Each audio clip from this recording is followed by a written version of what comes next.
묶어주고 나머지 하면 너가 처음에 했던 인수분해랑 같은 결과가 나오지. 그럼 이제 세 번째 이 방법. 선생님, 주어져 있는 식을 유리수근이 있다면 전제하고 상등 조건을 정리했습니다라고 해서 풀었어. 답이 나와 안 나와? 나오긴 하지만 제일 돌아가죠. 아, 내가 적어도 이 2차 방식을 풀어내는데 인수분해도 떠오르고 조립제법도 떠오르고 상등 조건도 떠오르는데 그중에 상등이 제일 쓸데없이 길게 나올 것 같고 인수분해는 보일 수도 있고 조립제법도 보인다. 이 중에 하나를 선택하자. 이 느낌을 갖는 게 중요하다. 어떻게 풀까? 이렇게도 풀 수 있고 저렇게도 풀 수 있는데 이 방법이 제일 맞을 것 같아요. 그 다음 해선 안 될 짓거리가 뭐죠? 뭐 같아요? 선생님이 뭐 얘기할 것 같아요? 야, 이건 하지 마라. 밑에 거 5개 대입하는 거죠. 아, 그런 건 하지 마세요. 근데 뭐 원칙은 아닌데 이게 실전 시험이야. 빠르게 눈으로 대입한 놈들이 있을 것 같아, 없을 것 같아? 있겠죠? 그건 안 됩니다. 혹시나 해서 한번 잡아봤어요. 자, 중분 조건.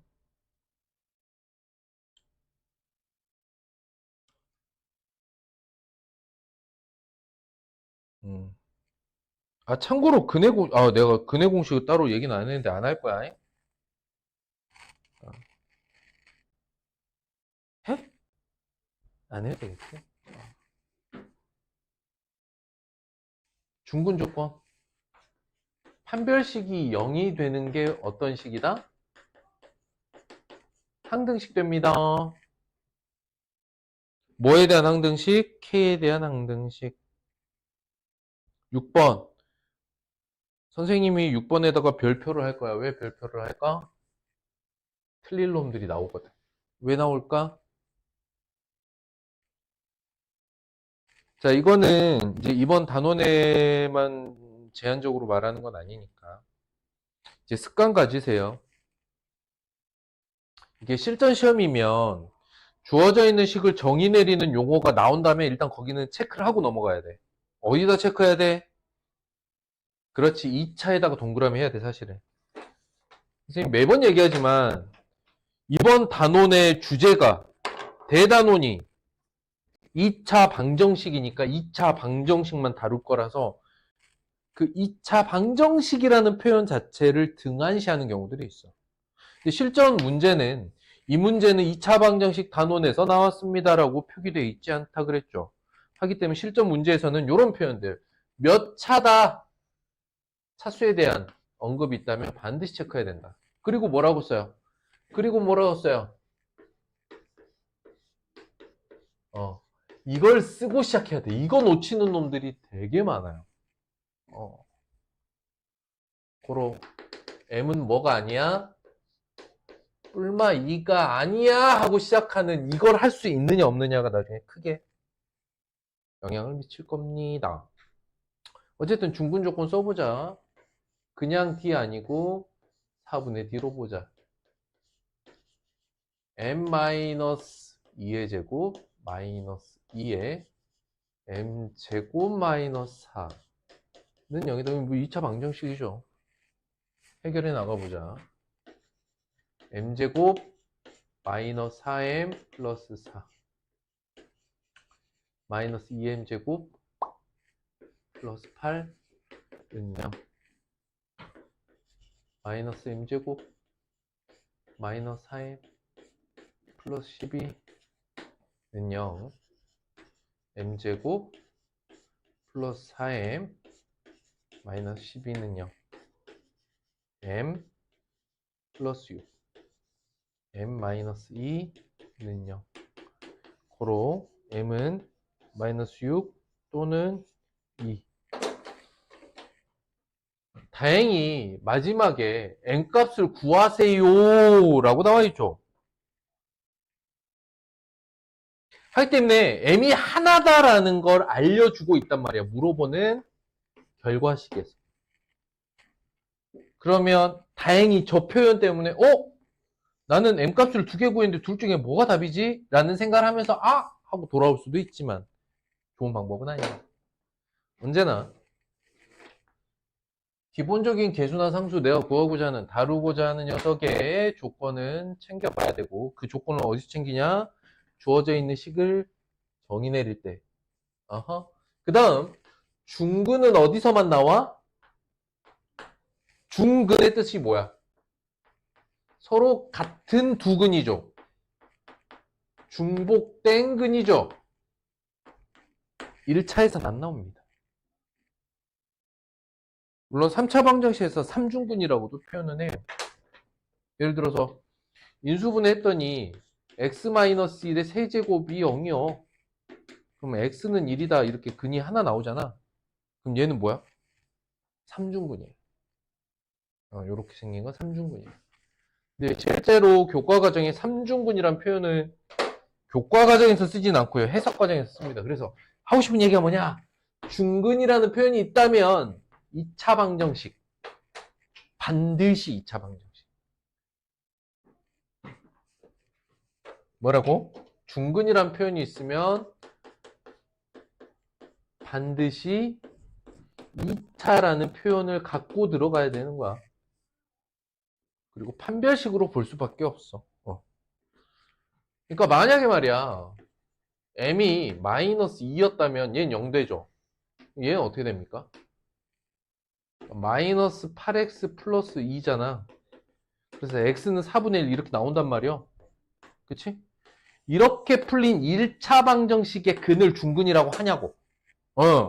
1차 방정식의 근은 중근이라 하지 않는다. 2차 방정식에서만 중근이란 표현을 쓴다. 반드시 2차 방식이어야 되고 결국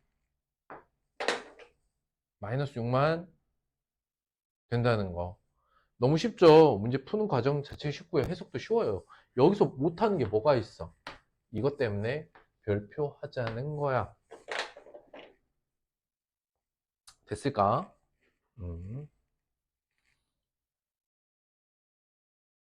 요런 거, 7번 요런 거.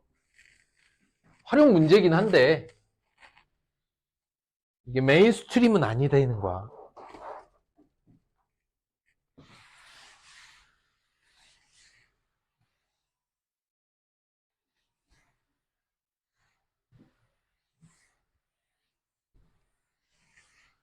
그런 거야. 넘어가자는 거야. 씩 세워서 푸는 거는 그대 몫입니다. 이건 이제 중학교 3학년 때 많이 해요. 고등학교 때는 거의 활용 없다. 나오면 그냥 풀어라. 원의 내접하는 직사각형 둘레가 68입니다. 이 직사각형의 넓이를 구하세요. 직사각형 넓이를 구하라고 했습니다. 뭐 이거 해 마라 이거. a 더하기 b 얼마?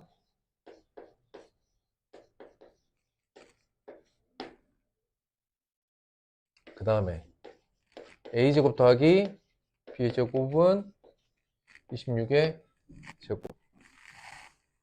맞죠? 하세요. 근데 뭐가 떠올라? 뭐가 떠올라? 5, 12, 13 떠오르면 더 땡큐. 오, 안 떠오르냐?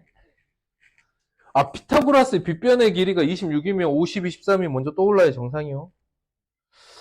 자, 9번 별표. 이게 이제 어떻게 해석하느냐에 따라서 정말 여러 가지 해석이 가능합니다. 일단 절대값이 있는 방정식의 해석은 교육과정에서는 거의 빠진 걸로 알고 있어요. 그래도 그냥 풀어봅니다. 부등식, 함수, 방정식. 이 다항식에 절대값이 들어있으면 사실은 어떤 단원에서 다루든 함수 해석이 제일 깔끔하다고 얘기는 했어요. 근데 이거는 해봅시다. 그냥 풀기. 어허. 자, 첫 번째 해석. 그냥 풀기. 그냥 풀기는 뭘까? 범위 나눠서. 그래서 1번 x의 값이 너가 0보다 작은 거니까 3분의 2보다 작을 때 그럼 어떻게 풀려? x의 제곱 마이너스 3x 플러스 2 플러스 2니까 는 0 고로 x는 0 또는 3인데 너는 안 되고 3분의 2보다 작은 거 하나. 그치?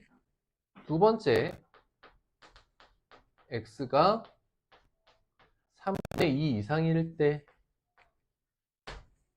풀리면 x의 제곱 그대로 플러스 3x 마이너스 4는 0 고로 x는 마이너스 4 또는 x는 1 이렇게 나오죠. 인수분해하고 블라블라 하면 근데 3분의 2보다 큰 거니까 이거죠. 그래서 두 근은 요렇게.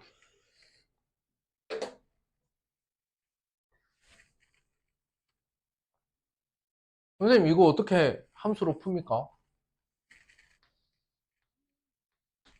함수 그래프로 그려보자. 어떻게 그리면 좋을까?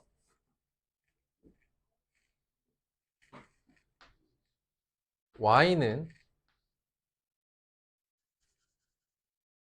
함수 그래프로 그리려면 마이너스 x의 제곱 플러스 2는 절대값 3x 마이너스 2 이렇게 해서 왼쪽 y는 마이너스 x의 제곱 플러스 2 오른쪽 y는 절대값 3x 마이너스 2 이 녀석 두 개를 그려보자는 거야. 얘 먼저 그려보면 2라는 녀석에서 이렇게 된 거고 얘는 어떻게 그려? 어디서 꺾어?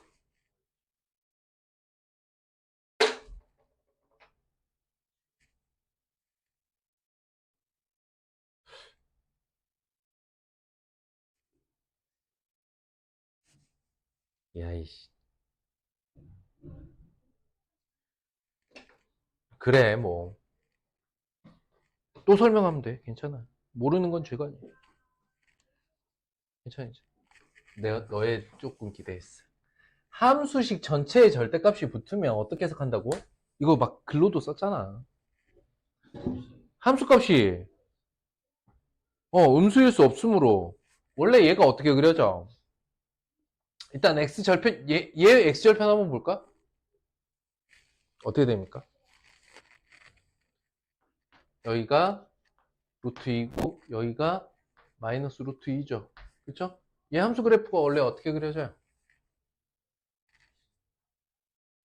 x절편은 얼마야? 3분의 2고 y절편은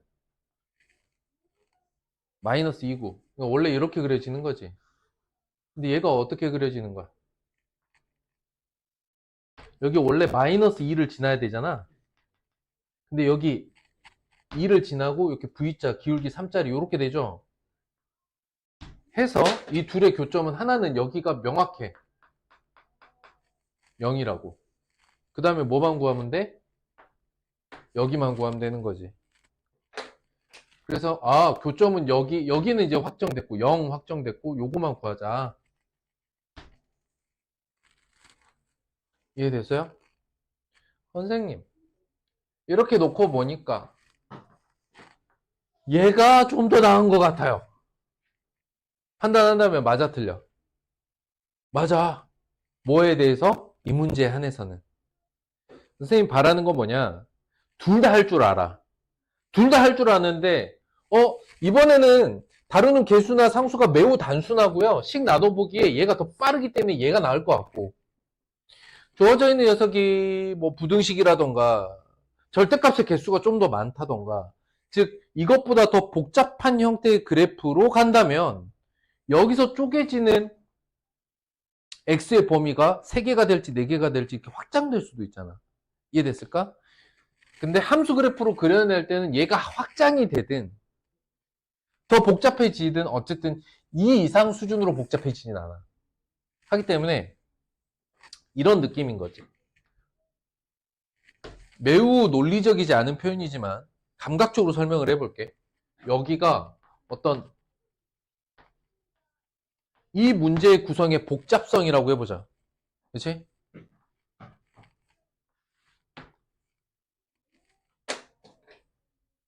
그러면 이 문제가 매우 복잡하면은 뭐가 나? 함수가 나. 근데 주어져 있는 문제가 복잡하지 않고 좀 단순해. 그럼 시계 계산이 좀 더 나. 그랬을 때 그 경계선 말이야. 야, 이 정도는 복잡한 거야. 아니야, 이 정도는 단순한 거야. 라고 판단하는 기준이 보통 어떻게 돼? 식으로 풀 때 절대값 몇 개? 한 개. 절대값 시간에 절대값이 하나, 한 쌍 정도, 하나 딱 들어있다. 그럼 이 식은 그냥 이게 낫습니다. 근데 절대값이 두 개 이상 된다. 그럼 무조건 함수로 하는 게 훨씬 유리합니다. 전체적인 해석도 편하고요. 그게 방정식이든 부등식이든 함수든 마찬가지다. 이 한 문제 뭘 그렇게 복잡하게 설명하냐 할 수도 있지만 이제 절대값이 들어간 식의 계산에 대한 입장, 기본적인 입장 이런 걸 정리해야 돼요. 그래서 결론은 뭐야? 이런 문제는 차라리 식이 빠르다. 그래서 식으로 푼 거다. 내가 주어져 있는 상태를 식으로 아니, 함수 그래프로 해석하는 걸 할 수 없어서가 아니야. 어허. 절대값이 하나짜리이기 때문에 식으로만 풀어도 충분한데 굳이 그래프는 안 그려도 되겠다. 식이 더 빠르겠다 판단해내는 거죠.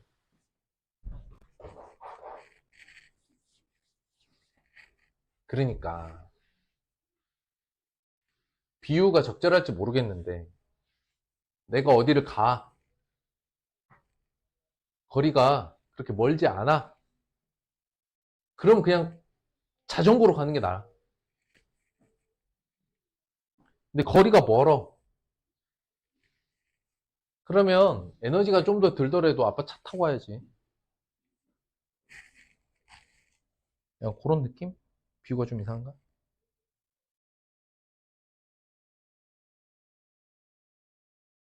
10번은 하지 마세요. 가우스 기호 들어간 거는 그냥 빼겠습니다. 할까? 가우스. 아니야, 가우스.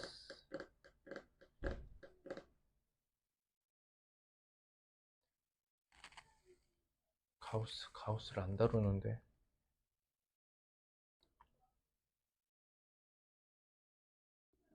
그냥 해보자. 그냥 보여는 드릴게. 어려운 건 아니야. 어려운 건 아닌데, 가우스 기호를 요즘에 교과과정에서 안 쓰기 때문에 그래. 어떤 값에 실수일 때만이야.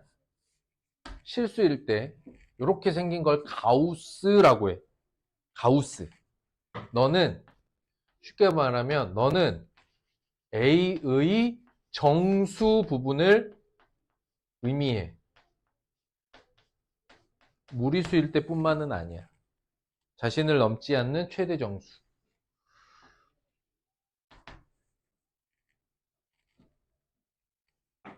결국 가우스로 묶여있는 값은 무조건 뭐다? 뭐다? 정수다. 어허. 그래서 가우스 X를 T로 치환을 하고 T는 뭐라고 써? 정수. 이렇게 식을 바꿔서 문제를 풀어봅니다. 깜짝이야! 이 T제곱 마이너스 7T 마이너스 4는 0. 인수분해 되겠죠? 어떻게 되냐? 2T, T에 4에 1에 여기가 마이너스 플러스네. 2T 플러스 1 T 마이너스 4는 0. 고로 T는 얼마? 정수 t는 4 하나뿐이다. 정수 부분이 4인 값은 4 이상 5 미만. 이렇게 이제 문제는 해결이 되는 거예요. 어려운 건 아닌데. 우리가 가우스 기호를 요즘 교과 과정에서 이제 안 쓰고 있어서 넘어갑시다.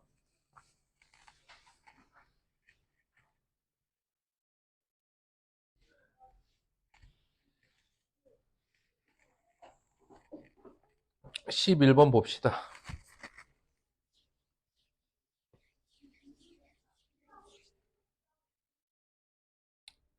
야, 너 이거 근변형 좀 기억나느냐?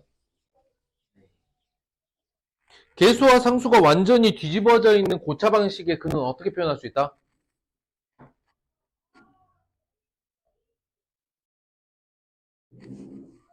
오랜만에 근변형 한번 하고 갑니다. 봐봐.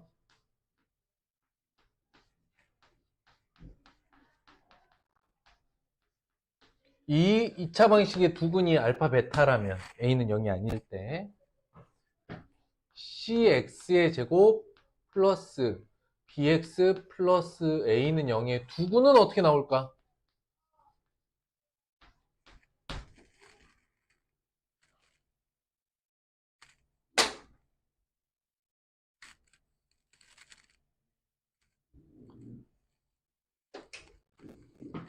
너와 너의 상관관계를 어떻게 풀어낼 수 있지? 얘는 이렇게 해결이 될까?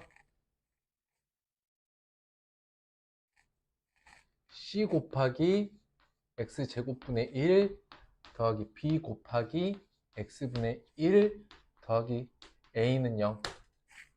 너의 두 근은 뭐와 뭘까? 알파분의 1과 베타분의 1이겠지. 역수관계죠. 두 근이. 그러면 여기서 x분의 1을 대문자 x로 이렇게 치환해서 쓴 식이 뭔데? 그냥 얘잖아요. 이해됐을까? 여기까지 이해됐어? 오케이. 고로 그냥 다항 방정식에서 계수와 상수가 전체적으로 뒤집어져 있는 방정식 간의 근조건은 역수다. 3차도 마찬가지겠죠. 4차도 마찬가지고요. 다항 방정식에서 계수와 상수가 완전히 뒤집혀져 있는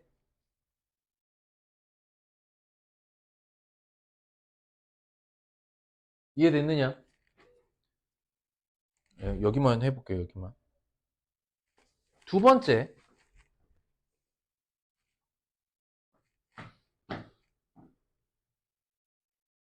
혹시 이제 요 관계가 2x-1이 알파분의 1과 베타분의 1이라고 얘기하면 이해될까?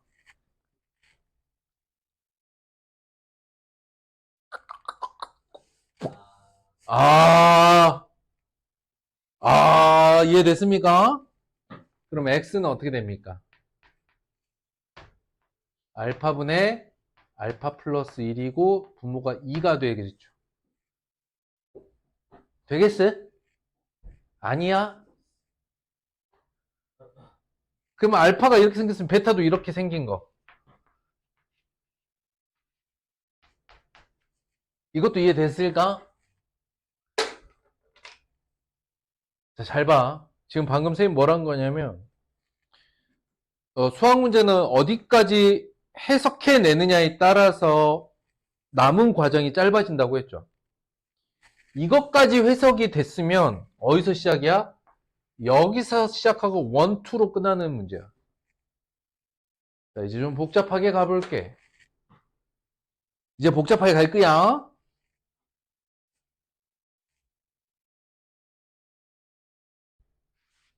어떻게 갈 것 같아? 어떻게 해볼까요?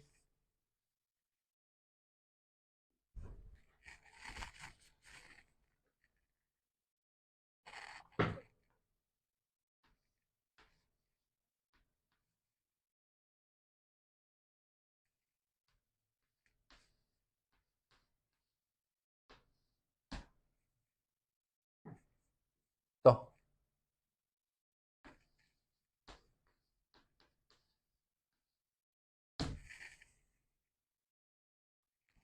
저쪽 식에서는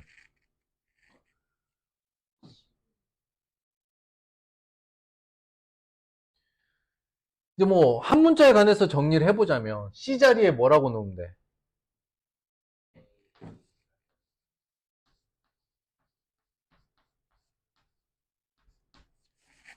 B 자리에는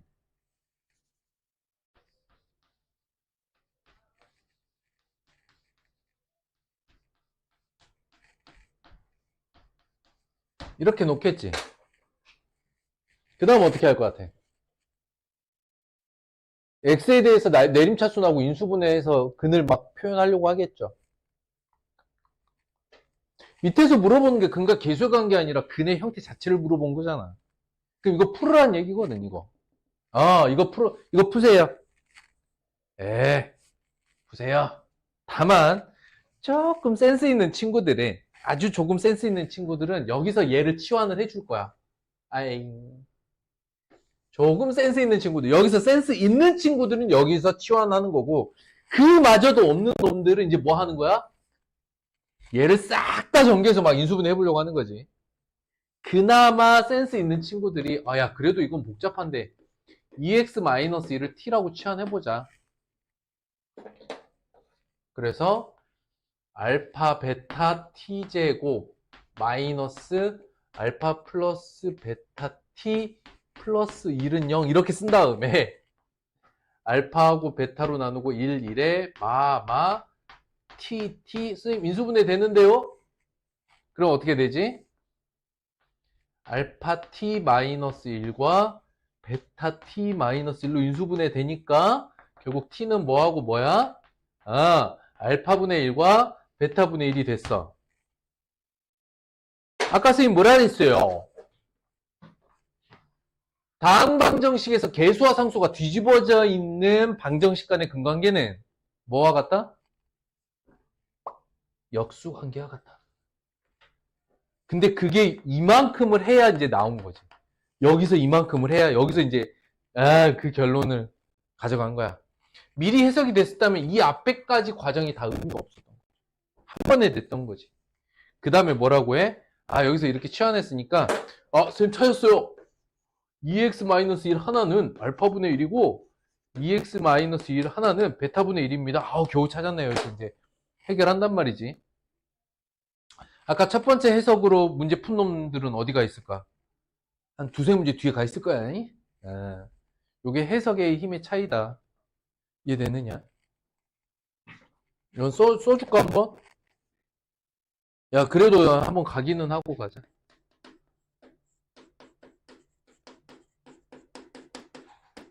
다항 방정식에서 그러니까 2차에서만 통하는 게 아니야.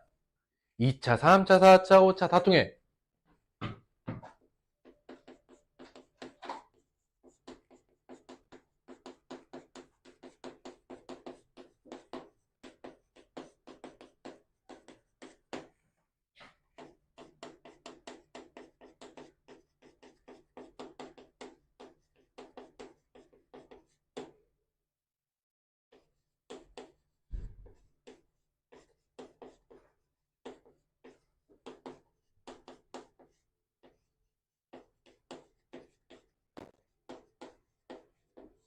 이렇게 말할 수 있지. 다항 방정식에서 계수와 상수의 내림차순이 서로 반대로 뒤집어져 있는 방정식들은 서로 역수근을 갖게 된다. 아까 간단하게 관계식은 정리해드렸어요. 어떻게 되는지.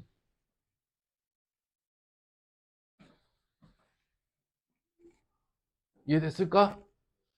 그러면 이게 명시적으로 딱 머릿속에 딱 하고 그냥 딱 자리가 잡혀 있다면 얘를 보는 순간 보는 순간 그냥 그러니까 2x-1 이게 알파분의 1이고 인수분해 어떻게 되는 거야? 다항식에서 인수분해 되는 거지. 그러니까 인수분해가 되게 대충 맞출 수도 있거든.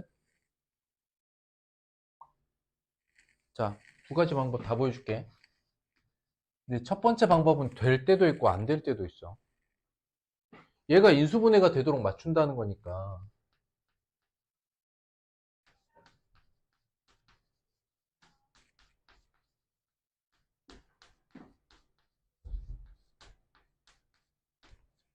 이렇게 됐지. 그러면 최고차항에서 둘로 쪼개지고 상수항 둘로 쪼개서 가운데 맞추는 거잖아. 여기를 보자.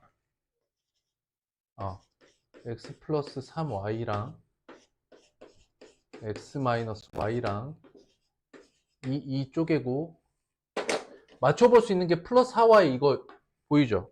그럼 어떻게 해야 돼요? 이렇게 하면 되잖아. 이렇게 떨어졌을 때 x가 어떻게 돼? 2x니까 고로 a는 4 이렇게 떨어진다고. 근데 이게 맞춰질 때도 있고 안 맞춰질 때도 있어. 그러니까 미정계수가 어디에 있느냐에 따라서 미정계수가 어디에 들어가느냐에 따라서 얘가 될 때도 있고 안 될 때도 있다고. 맞춰지긴 게. 내 말이. 잘 봐봐. 여기서 이 문제의 포인트가 여기서 나오는 거예요. A가 몇 개야? 한 개가 아니라는 거예요. 모든 A의 값을 다뤄야 되는 거니까. 그래서 뭘 봐야 돼?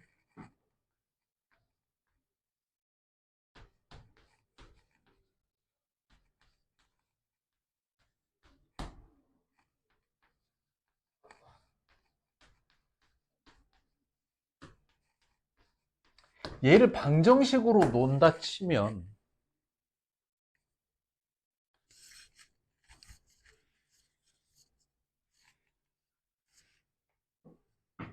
우리가 원래 근해 공식만 따오면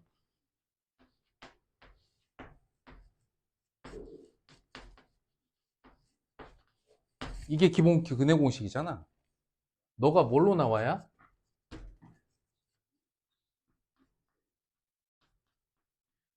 유리수로 나와야. 즉 식으로 나온다면 이게 뭘로 나와야 돼? 식이었다면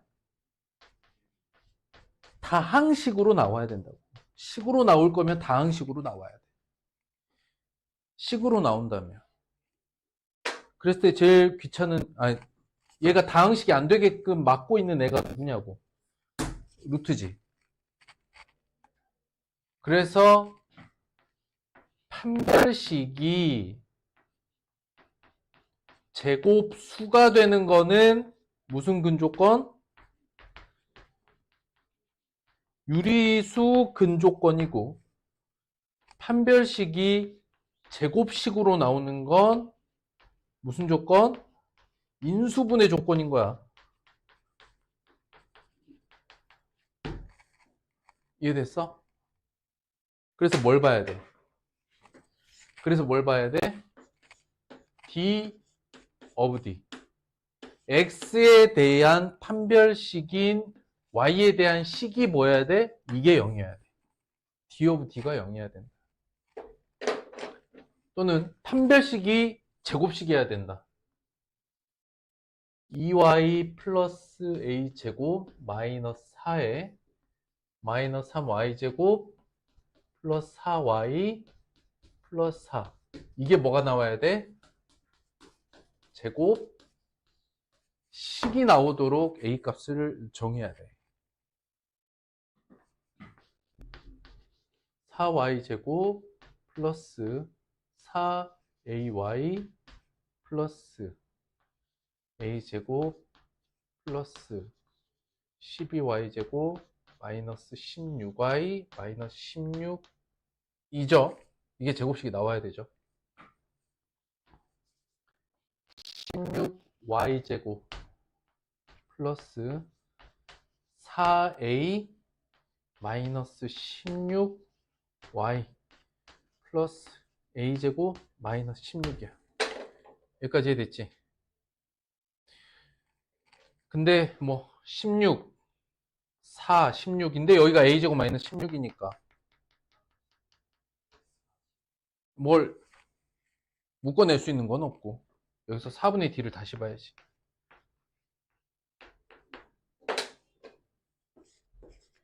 EA 마이너스 8의 제곱 마이너스 16에 a제곱 마이너스 16 너가 0인 거야. 여기까지 오케이? 별 2개.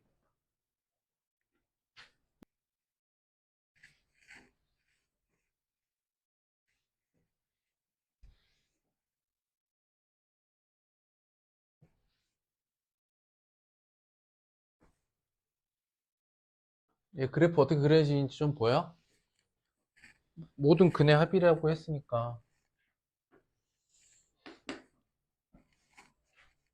함수 그래프로 일단 해볼 거야. 함수 그래프로 해보면 어떤 느낌일까? 아래로 볼록하지.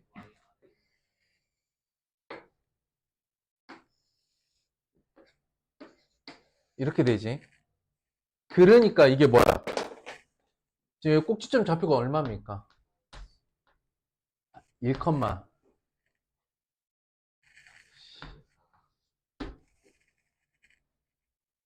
이해됐어? 그러면 근이 몇 개 나와야 돼? 3개. 그렇지. 요거 얘 뒤집으면서 이렇게 중근 맞지? 근데 이거 근이 1인 건 알잖아. 이거 빼고 그럼 나머지 2근은 어떻게 돼? 아 근데 근의 합이야? 근 하나는 얼마야? 근데 나머지 2근의 합은 얼만데? 그렇지. 그래서 근합은 얼마야? 3이야. 이해됐을까? 실제 풀지 않아도 그래프만으로 해석된다. 그래서 이게 절대값 함수 그래프의 개형을 이해하면 슥슥삭삭 되는 거야.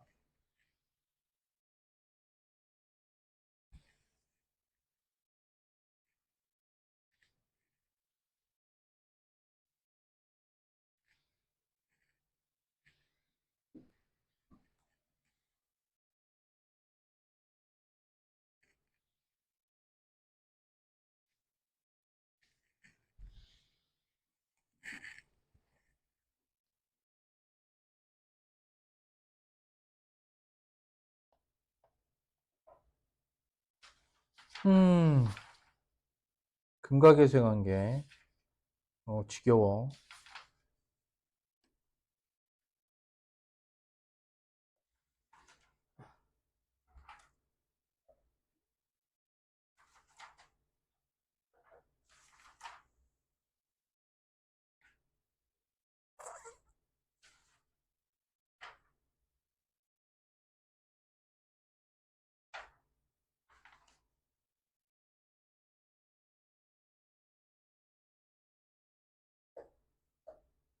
음,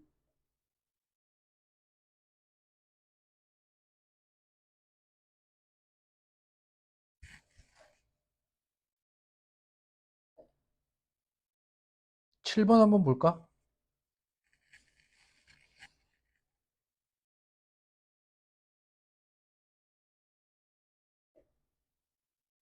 해석 없이 문제를 풀어볼 거고요. 해석해서 풀어보는 거 2가지 다 해볼게요. 해석 없이 푼다는 건 이런 거야.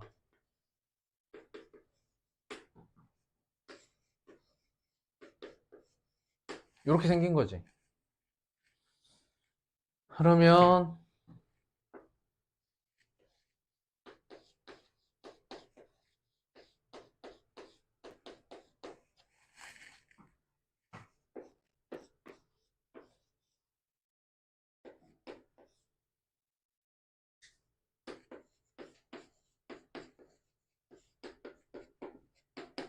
이렇게 생긴 거고 맞죠? 여기서 더 뭘 하려고 들면 머리 아픈 거고 이대로 대입.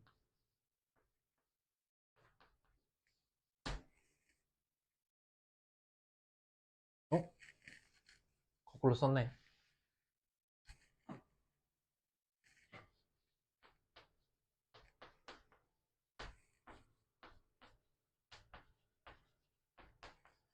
이렇게 되는 거지. 두 번째, 해석을 좀 해보면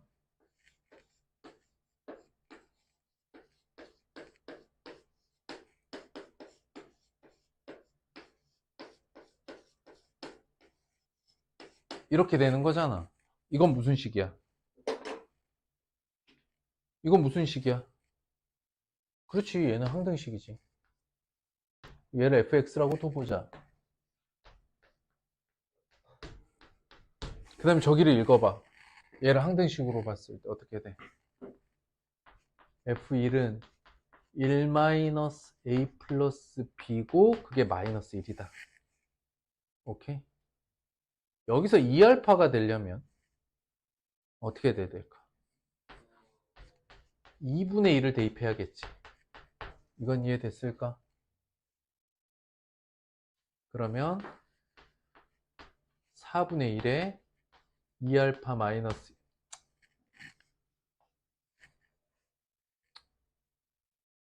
그래. 야이씨, 써볼까?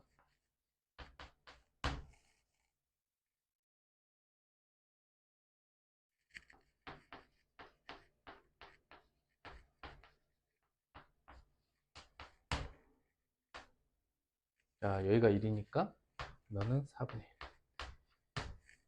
해석을 해서 보면 요거랑 요거랑 이렇게 두 개 나오죠.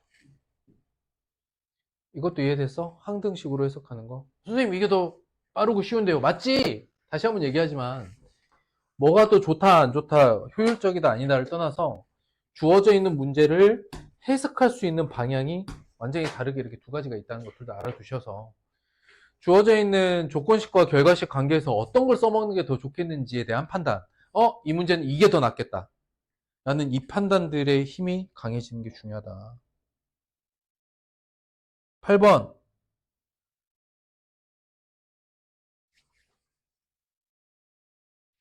근변형. 기억납니까?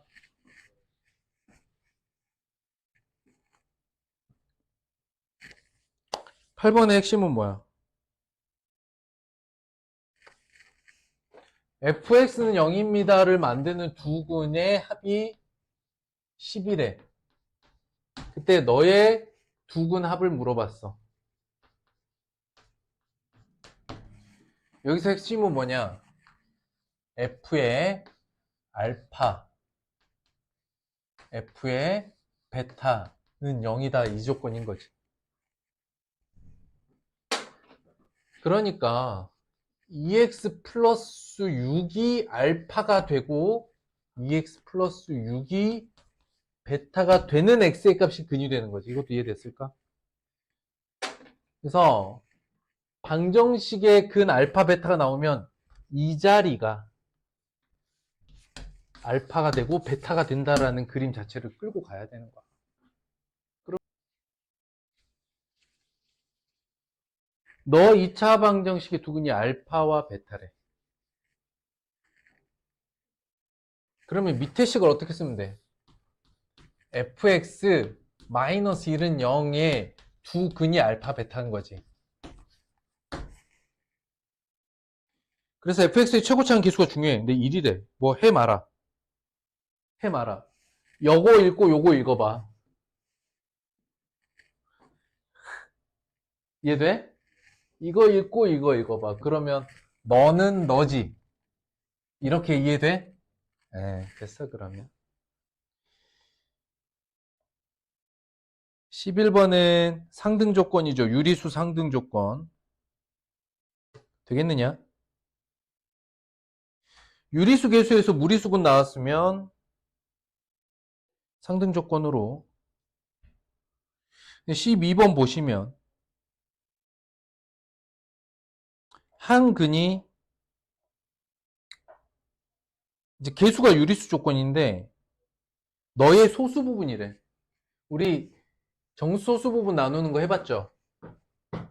1 플러스 루트 5의 정수와 소수 부분. 정수 부분 얼마니? 3이죠. 그럼 소수 부분은 어떻게 돼? 루트 5 마이너스 2지. 우린 이거를 유리수 개수기 때문에 이렇게 되죠. 그럼 나머지 한 근은 어떻게 됩니까? 혈내근이죠. 근데 얘가 뭐야?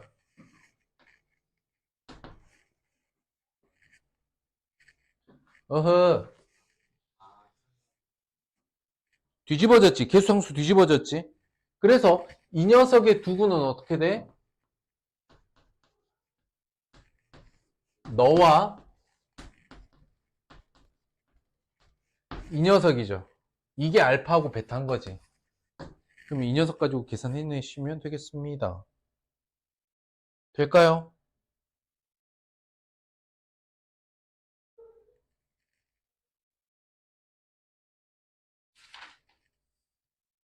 12번 해석됐어? 요거. 자, 요거까지 마무리 합시다.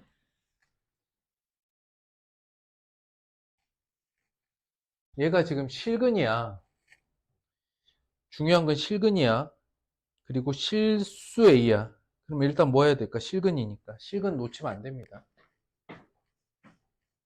판별식. A제곱 마이너스 4에 마이너스 4A 마이너스 3. 이게 0보다 크나 같아야겠죠? 근데 누가 누구의 몇 배다 이랬으니까 서로 다르겠죠?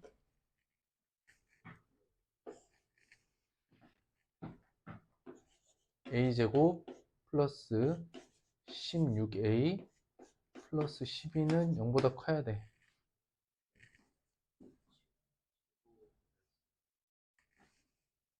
뭐가? 아니, 이거는 판별식이잖아.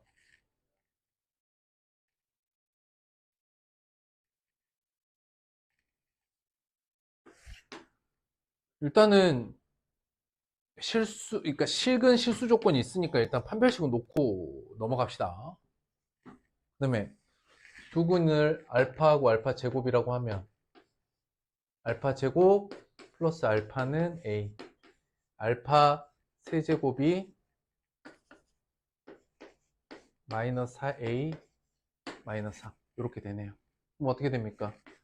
알파 세제곱은 마이너스 4에 알파 제곱 플러스 알파 마이너스 3. 알파 세제곱 마이너스 4 알파 제곱 플러스 4 알파 플러스 3은 0. 야, 안 되네. 알파가 직접 구해지는 건 아니네.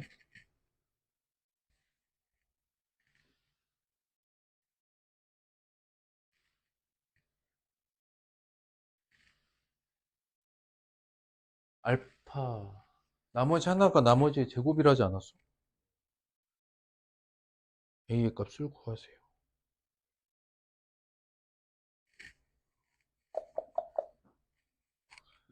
두근을 알파랑 알파 제곱으로 놓고 다음과 같이 놓을 수 있다. 차수를 낮춰보자. A가 소거되는 게 더 빠르겠지. 그래서 이렇게 된다. 여기서 도전해 볼 수 있는 건 마이너스 3밖에 없죠. 마이너스 3.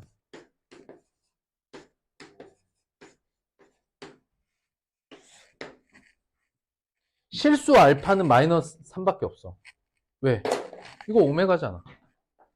그치? 이해됐을까요? 고로 두 근은 마이너스 3과 9다. 이렇게 될 수 있는 A 값 구하면 되겠죠. A는 81 더하기 9네요. 이렇게 끝. 여기까지 두 단원 해봅시다.